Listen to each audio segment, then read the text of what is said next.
তোমরা সবাই জানো যে আমি জয়েন্ট ফ্যামিলিতে থাকি আর আমার ফ্যামিলিতে টোটাল মেম্বার হচ্ছে ২৯ জন। তো বছরের শেষ দিন সকল রাগ অভিমান ঝগড়াঝাটি ভুলে আমরা সবাই মিলে পিকনিক করছি। কারণ কি কালকে হ্যাপি নিউ ইয়ার, আর নিউ ইয়ারে আমরা নতুন হালখাতা শুরু করব, আর সেখানে আবার নতুন করে রাগ অভিমান ঝগড়াঝাটি শুরু করব। কিন্তু কিছু কিছু পাবলিক আছে আমাদের ফ্যামিলিতে যারা তাদের রাগ অভিমান ইগো একদমই ভুলতে পারবে না, তার জন্য তারা এই পিকনিকে অ্যাটেন্ডও করেনি। আর বাকি সব মেম্বারদের বিভিন্ন অকেশনে একসাথে দেখে তোমরা ধরতেই পারবে না যে এদের সাথে দা কুমড়োর সম্পর্ক।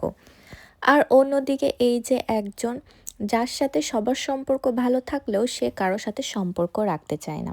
অ্যাকচুয়ালি সে এই জগতেই থাকতে চায় না, সে চায় অন্য জগতে দিব্যি লাফু করে বেড়াতে, কিন্তু তাকে আমরা জোর করে টেনে এই জগতে এই মানুষদের সাথে মেশাতে চাই। জানি না আর কবে পারবো, তবে চেষ্টা চালিয়ে যাচ্ছি। আমিও হাল ছাড়ার মতন পাত্রী না, যেহেতু এটা বংশগতভাবে চলে আসে। আর আমাদের বাড়ির প্রত্যেকটা ছেলের রাগ জেদ অ্যাটিটিউড অনেক বেশি, সেহেতু একটু কষ্টকর। যদিও সে কারো সাথে মেশে না এমনটা কিন্তু নয়। তুমি যদি তাকে ১৬ আনা ভালোবাসো, তবে সে তোমাকে ১ আনা ভালোবাসতেও পারে, আবার নাও পারে। এ যুগে স্বার্থ ছাড়া মানুষ এক পাও হাঁটে না, আর সে স্বার্থ ছাড়া এক পাও সেখানে রাখে না। তবে তার ডিমান্ডগুলো খুবই সামান্য। এই যেমন ধরো বাইকে ওঠানো, ঘুরতে নিয়ে যাওয়া, কোলে নেওয়া, আদর করা, তার ফেভারিট খাবার দেওয়া, বা তার ফেভারিট কোনো জিনিস সেই বাড়িতে থাকা, যাতে সে লাফাতে পারে বা জাম্পিং করতে পারে। তাছাড়া কোনো দামি খেলনা, জামা কাপড়, mobile phone, TV, cartoon, game এইসবে তার কোনো ইন্টারেস্ট নেই। পিকনিকের রান্না শুরু হবে সন্ধ্যা থেকে, তাই বিকালেই সবাই সব কিছু গুছিয়ে রাখছিল, পেঁয়াজ আদা রসুন লঙ্কা। আংশুও কিন্তু অনেক কাজ করছিল। অ্যাকচুয়ালি চাইল্ড সাইকোলজিস্ট নিয়ে স্টাডি করার পর আমার মাথায় সবসময় ঘোরে যে আমাদের আশেপাশে কি এমন জিনিস আছে যে জিনিস দিয়ে আমরা খুব সহজে বাচ্চাদের থেরাপির কাজ করাতে পারবো।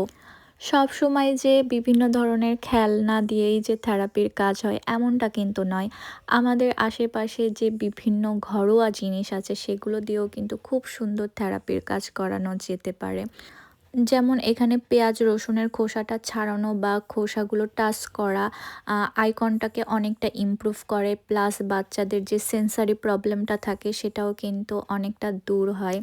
অ্যাকচুয়ালি বাচ্চাদের যত বেশি যত্ন করে আদর করে লুতুপুতুভাবে মানুষ করা হবে, তত বাচ্চাদের বেশি রোগ প্রতিরোধ ক্ষমতা কমে যাবে, সেন্সারি প্রবলেম হবে।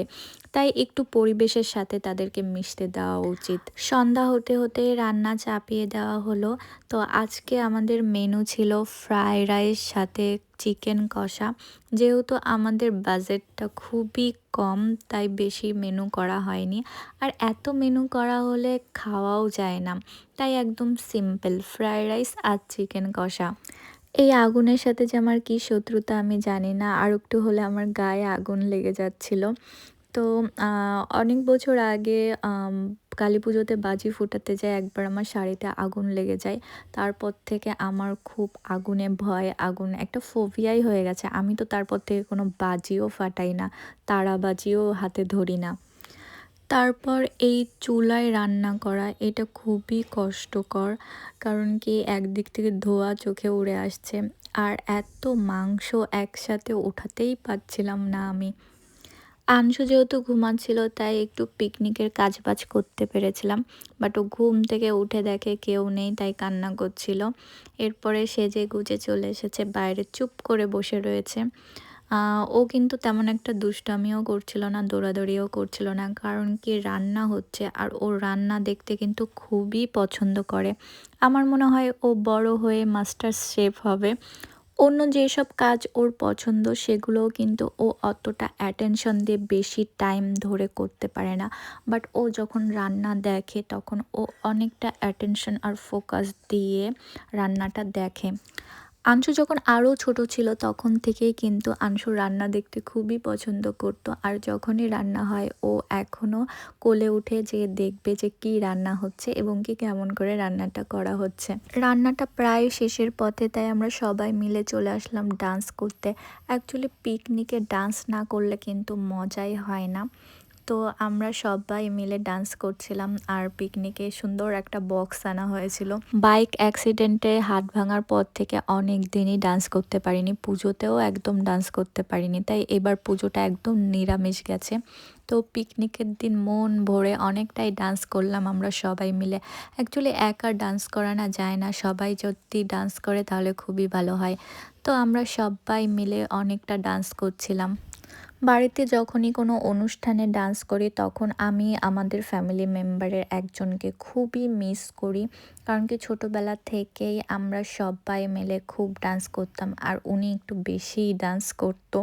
মানে ডান্স করতে করতে উনি একদম মাতাল হয়ে যেত, লাস্টে মাতালের মতনই ডান্স করতো। কপিরাইটের জন্য আমি ভিডিওটা অনেক ফাস্ট করে দিয়েছি আর গানটাও মিউট করে দিয়েছি, বাট ওরা কিন্তু সুন্দরই ডান্স করছিল। আর আমাদের বাড়ির সবথেকে ছোট সদস্য, ও আরেকটা ছোট সদস্য হয়েছে, যদিও এখনও পর্যন্ত তাকে আমরা দেখিনি। যদি কখনো দেখি, মানে তার দর্শন পাই, তাহলে অবশ্যই তোমাদের সাথে শেয়ার করব আমাদের বাড়ির সবথেকে ছোট সদস্য। যেহেতু সে এখনও পর্যন্ত দেখা হয়নি কিংবা বাড়িতে আসেনি, ততদিন পর্যন্ত ওই পুচকেটাই হলো সবথেকে ছোট সদস্য। এদিকে রান্না শেষ, আনসু তো প্লেট নিয়ে রেডি খাবার খাওয়ার জন্য। আমাদের পিকনিকের বাজেট এতটাই কম ছিল যে আমরা চেয়ার টেবিলও আনিনি, যার যার ঘরের চেয়ার টেবিল বয়ে বয়ে নিয়ে এসেছে। আর বেঞ্চ ছিল কিছু এক্সট্রা, সেগুলোতেই বসে পড়েছি। লাইট একটা ছিল, তাই খাওয়ার এখানে তেমন কোনো লাইট ছিল না। খাম্বার আলোতে যেটুক দেখা যাচ্ছিল সেই আলোতেই খাওয়া হচ্ছিল। মাঝে মাঝে আমি আনসুর কাজবাজ দেখে বেশ অবাক হয়ে যাই। ও সাধারণত যৌথ কাজবাজ একদমই পছন্দ করে না, বাট এখানে ওকে একটা প্লেট দেওয়া হয়েছিল আর সবাই যেহেতু খাচ্ছিল, তো ও ওদের সাথে বসে খেতে চাচ্ছিল। মানে খাওয়ার সময় ও যৌথ হোক কিংবা শেয়ারিং হোক, ও সবটা করে নেবে, এতে ওর কোনো প্রবলেম নেই। যাই হোক, ও যখন ভাত খায় তখন ও গলায় একটা বেবস পরে, যেটা সাধারণত বাচ্চারা কোনো কিছু খাওয়ার টাইমে পরানো হয় যাতে খাবারটা ড্রেসে না লাগে। তো ও ঘরে যেয়ে ওইটা আনতে চাচ্ছিল, যে ও ওখানে বসে ভাত খাবে এই জন্য।